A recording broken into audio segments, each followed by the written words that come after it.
Ya, pasca perpanjangan PSBB ke masa transisi, mobilitas masyarakat ke Jakarta mengalami peningkatan. Jumlah penumpang KRL dari arah Bodetabek kembali padat. Dan selengkapnya kita simak laporan rekan Lineke Utsiki di stasiun Manggarai, Jakarta.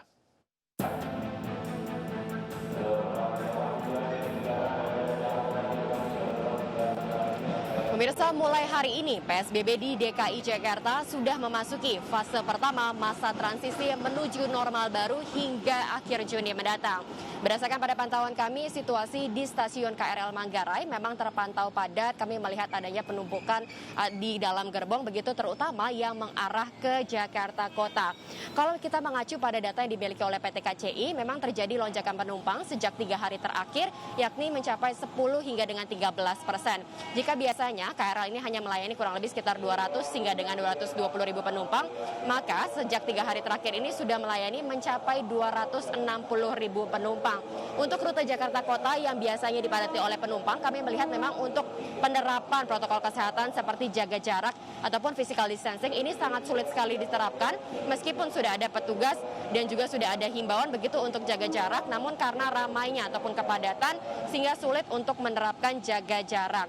Tidak hanya itu saja, sebenarnya sudah ada sejumlah skenario begitu yang dipersiapkan oleh PT KCI dalam menyambut masa transisi dan juga mengantisipasi lonjakan penumpang. Di antaranya adalah dengan menambah jam operasional, yakni per hari ini 5 Juni 2020 KRL sudah mulai beroperasi dari pukul 4 dini hari hingga dengan pukul 8 malam. Dengan total ada sebanyak 892 perjalanan KRL, sementara untuk rangkaian yang beroperasi masih sama, yakni 88 rangkaian.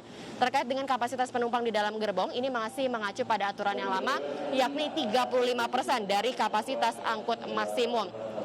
Tidak hanya itu saja, jika kita berbicara mengenai penegakan ataupun pengetatan protokol kesehatan, ini juga sudah dilakukan, yakni dengan adanya penyediaan wastafel portable, pengecekan suhu tubuh, kemudian pembatas jarak aman, begitu tidak hanya di gerbong saja, tetapi juga ada di peron. Kemudian juga penyemprotan disinfektan ini dilakukan 2 kali sehari, di pagi hari dan juga di malam hari. Bahkan yang perlu diapresiasi adalah petugas KRL ini begitu yang terus memberikan himbauan dengan menggunakan pengeras suara dan adanya penambahan dari personil TNI.